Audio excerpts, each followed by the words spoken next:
ladies and gentlemen. Since there is provided only a limited time for my lecture, I would only outline the most important issues. A more detailed study is available in English, French, and German. I have presented my hypothesis already in the International Symposium, Paris, 1989. Because of the little response which this hypothesis has received in scientific discussions, I would outline here the following issues. Why and in what manner have I formed this hypothesis? The 5 indications which confirm my hypothesis, the further impossibilities of confirmation, and the consequences that can be drawn by new radiocarbon analyses. Next. I would emphasize that my hypothesis was obtained in a manner typical in natural science, namely, the starting points are facts. Second, I tried to consider all scientific known reliable influence factors. Third, a hypothesis was formulated which combined without contradiction all the facts. Fourth, I can state in which manner the hypothesis can be verified. Fifth, I can also predict the consequences if the hypothesis were verified. The first step of my hypothesis came about in the course of writing the book Spuren Gottes in der Welt. It has Traces of God in the World, which was published in 1982, in which the starting point was a scientific approach for explaining the most particular wonder healing in modern history, which occurred in Oostende, Belgium. This was the case of an instant healing of a broken lower leg, the result at which was a gap of about 3 centimeters of shin bone and calf bone, which had existed over a period of 8 years, being filled up and suppurating wound, vanishing from one moment to another. Immediately afterwards, the leg was normally and fully usable.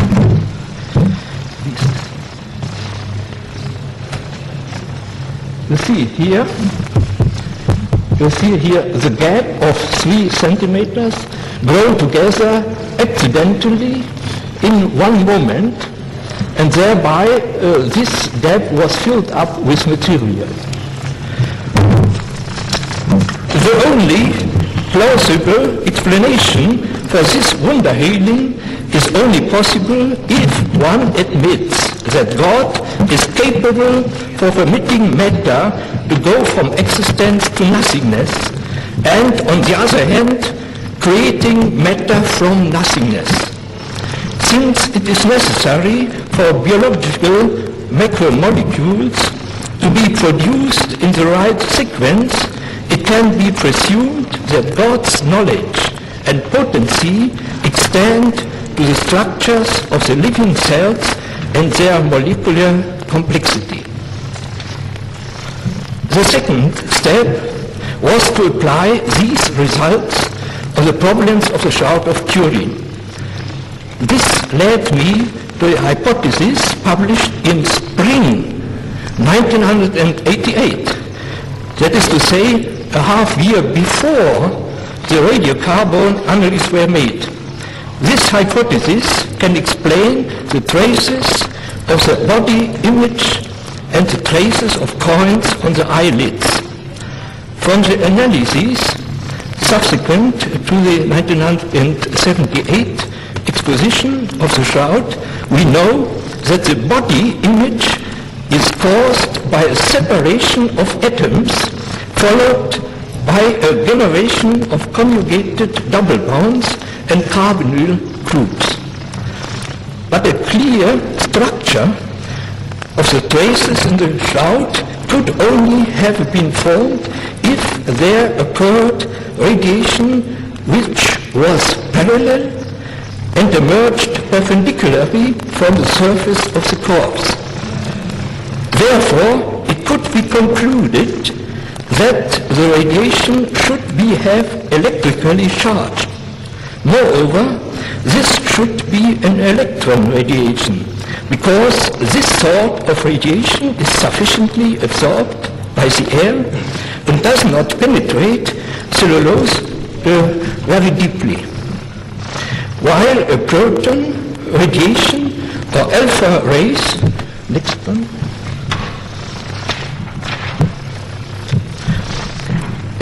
alpha rays have approximately a uniform range as shown in this figure.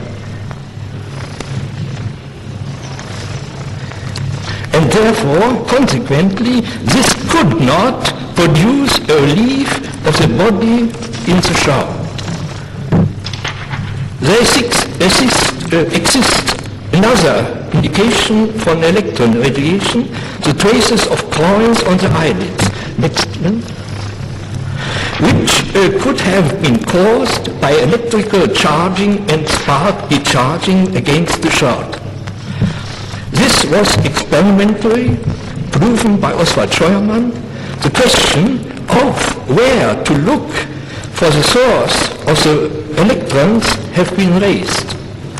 A release of such great quantities of electrons seemed possible only if one admits that immediately before the annihilation process of the body of the Christ, the nuclei of restricted atoms on the surface of the corpse disappeared, leaving behind the electrons.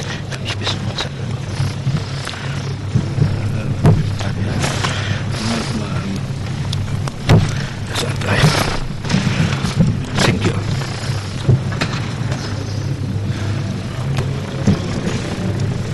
You see here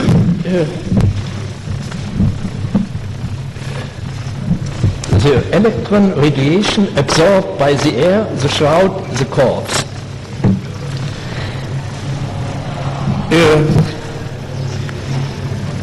By charging the coin and spark discharging against the shroud. We have the traces of the coin, and with the same source also body image. 6 months later, October 1988, the third step was to modify this hypothesis slightly in order to explain the strange results of the radiocarbon analysis. This modified hypothesis says only the protons, not the nuclei of the atoms on the surface of the body disappeared from existence, and the remaining neutrons caused an augmentation of C14 in the material of the shroud, with variations of content depending on the distance from the surface of the corpse. This hypothesis is verifiable by new radiocarbon analysis. But today we have 5 indications which confirm this hypothesis. First, the body image. Second, the traces of the coin. Third, and the next slide, which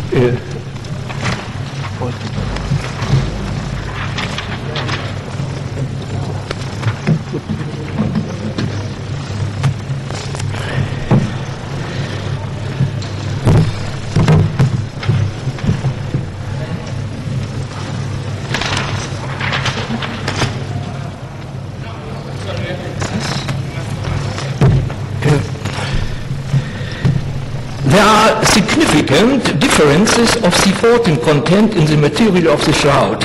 In fact, this was proven with 92.7% probability according to the Pearson test. It can be also proven by different photos, you see this, of the material and of the sample removed from the shroud. The photos of the sample which was cut from the shroud correspond exactly to the photos of the sample analyzed in the three institutes. This corresponds in very exact things, including for the translation you have to you can see this here. I move this. You have to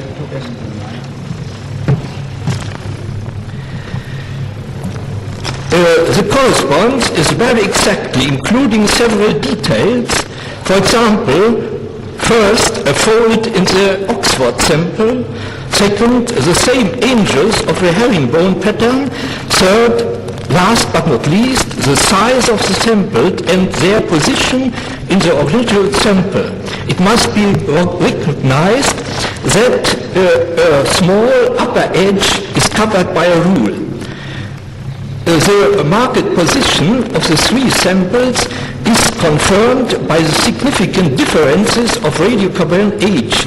These differences are according to the calculated variations of C14 content caused by different position in the grave of only about 3 to 5 centimeters. You see this, the radiocarbon age is marked below, and this is in accordance to the position in the grave by a neutron flux. I have marked also the results of the first unofficial radiocarbon analysis, which was made in 1982 with the Rees sample. Nine? Yes. Which is, you can see, about 900 to 1200 years. Also, these earlier analyses indicate a non-homogeneity of the radiocarbon content on the shroud. All these findings are so convincing that it is not possible to stand by the claim that the analysis of 1988 was a fraud to the shroud. Fourth indication, the traces of the hair. We can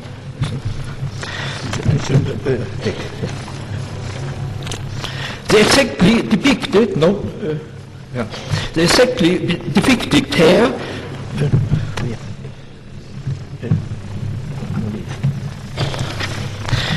the exactly depicted hair on the head must also have been caused by an electron radiation. However, the hair does not stand on end as electrically charged hair could. This is explained by the dematerializing of protons and, as a consequence, the disappearance of chemical bondings between the atoms. Then, instead of the hair, there existed only neutrons and electrons. A directed electron radiation, which formed the traces of the hair, could occur by the principle of recoil because the mass of the electron is about 1/2000th fold less than the mass of the remaining neutrons. Thus, the electrons could push themselves off from the neutrons to radiate against the shroud. Next.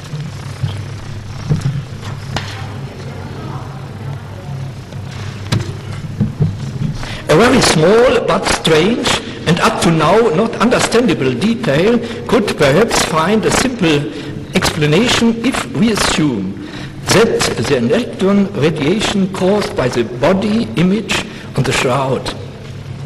The right hand fingers are very long, in fact several millimeters too long. This might be explained by the electron radiation emerging perpendicularly from the surface, but since we must consider a mutual repulsion of the parallel negative charged radiation on the end of the fingers, the radiation must spread out. And so that they prolonged the fingers. And now to the possibilities of further confirming this hypothesis. One single thread was probably not present during the event of the resurrection. And this is the first possibility of verifying the original age of about 2,000 years. This thread was used to sew on a side strip of about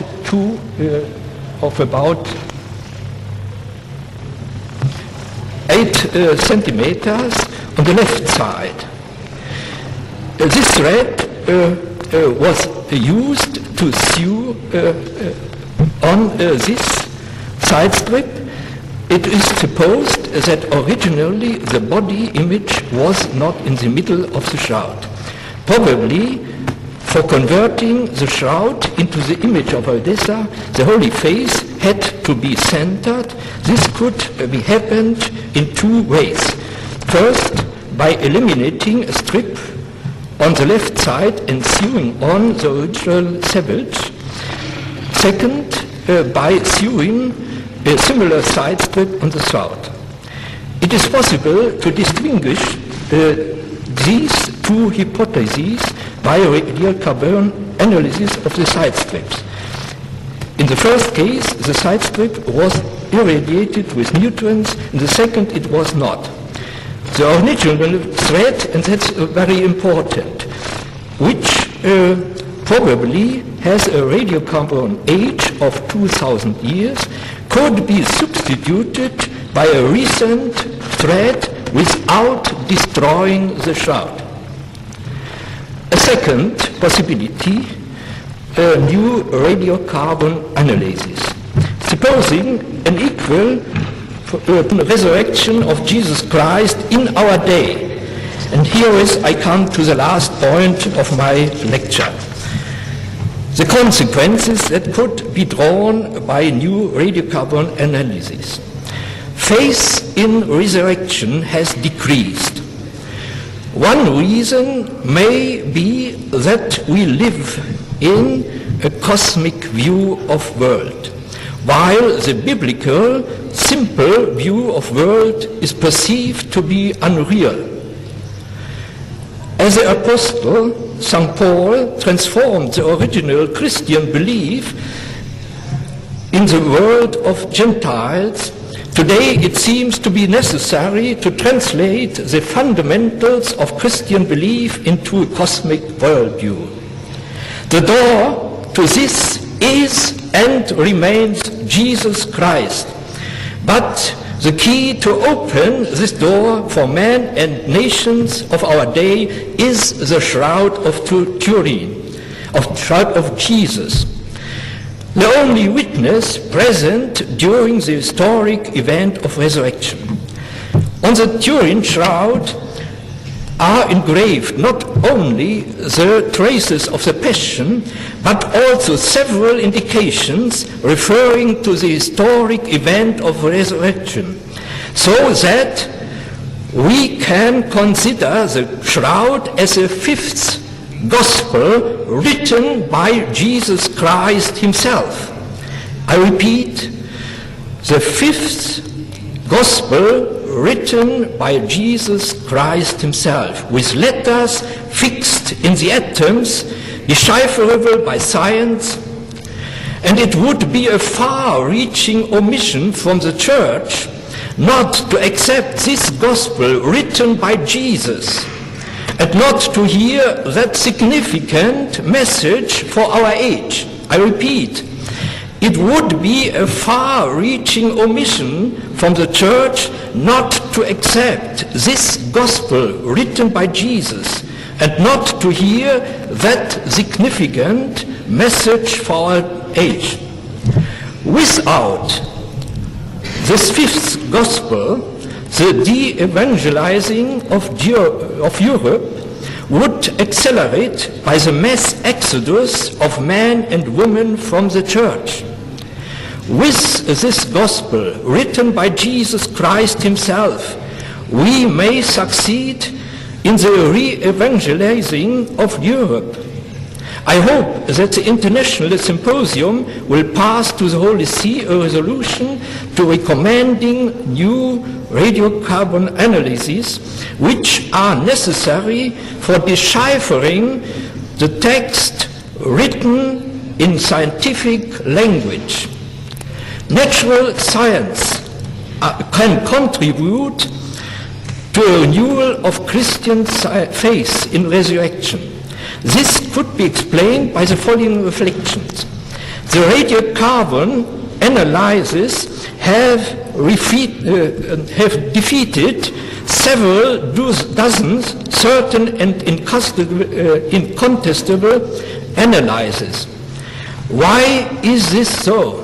Because the radiocarbon analyses are very relevant and incorruptible. Nothing can change the 314 content, neither heat, cold, chemical agents, nor radiation, except neutrons which change the nuclei of the atoms. One can imagine what would happen if we could demonstrate an inhomogeneity of C14 content in the Shroud material, especially a C14 content analyzed that is not possible in nature by natural events. This could only be connected with the historic event of resurrection. This would be a statement of resurrection in a speech that could be understood by men of our day. First by scientists, afterwards with the help to the totality of mankind. This must bring about a changing paradigm. Christ has charged us with the duty to preach the gospel of the resurrection until the end of the world. God has preserved the only witness present during that important event. We should not hesitate to ask this witness an exact and incorruptible question. Let us not reject the help of God given us today. I would conclude my lecture with a remark and a summary. Remark, because new radiocarbon analysis would be of very great importance, all operations must be documented on film and photos. The summary, I have presented a hypothesis that combines all results given to now, including the radiocarbon analysis of 1988. This hypothesis explains, above all, the origin of the body image, the traces of coins on and the abnormal C14 content of the analysis of 1988. This hypothesis can be irrefutable, verified by new radiocarbon analyses. First, the thread that was used to fix the side strip. And second, new analyses taken from a favorable spot with expected radiocarbon content far over the atmospheric content of C14. These new analyses would contribute to a renewal of Christian faith in the resurrection and could be regarded as a help from God of Christianity, for Christianity and the whole of mankind. I hope that the Holy See does not delay too long granting the permission for new radiocarbon analysis. Thank you.